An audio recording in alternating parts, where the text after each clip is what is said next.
বন্ধুরা এখন তো ঠান্ডা পড়ে গেছে, ঠান্ডাতে একটু পিঠে পায়েস খেতে ভালোই লাগে। তো বানিয়ে ফেললাম বাড়িতে সাবু দিয়ে সাবুর পায়েস। এর জন্য সাবু নিয়েছি ১৫০ গ্রাম, ৳১০ আমুল দুধের প্যাকেট আর পরিমাণ মতো চিনি আর ২৫০ গরুর দুধ।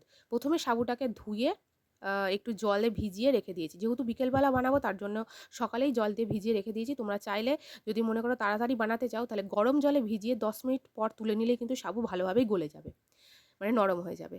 তো এবার আমার বিকেলবেলা যেহেতু বানাবো তো সাবুটা খুব ভালোভাবে সাবু থেকে জলটা ছেঁকে বার করে দিয়ে এবার সাবুর ওপর ১ চামচ চিনি আর একটু লবণ দিয়ে ভালো করে চটকে, চটকে হাত দিয়ে মেখে নিয়েছি। তোমরা চাইলে মিক্সিতে দিয়ে একটা পেস্ট করে নিলেই কিন্তু খুব ভালোভাবে মিহি হয়ে যাবে। যতটা সম্ভব মিহি করা যায় ঠিক ততটা মেখে নিতে হবে। আর জল দেওয়ার কোনো দরকার নেই কারণ ব্যাটারটা কিন্তু খুব টাইট হবে।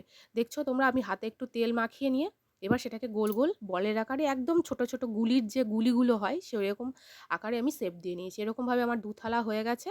তো এবার দেখো আ কড়াইতে মানে সরি, আমুল যে দুধটা ছিল সেটা গরম জল করে আমুল দুধটা গুলে নিয়েছি। এবার দুধটা বসিয়ে দিয়েছি, যে গরুর দুধটা ছিল সেটা বসিয়ে দিয়েছি। এবার দুধটা ভালোভাবে ফুটিয়ে নেওয়ার পর যখন বলক উঠে গেছে তখন আমি দিয়ে দিয়েছি আমুল দুধ। তোমরা চাইলে আমুল দুধটা কিন্তু লাস্টেও দিতে পারো। আর অতটা জলে গোলার দরকার নেই।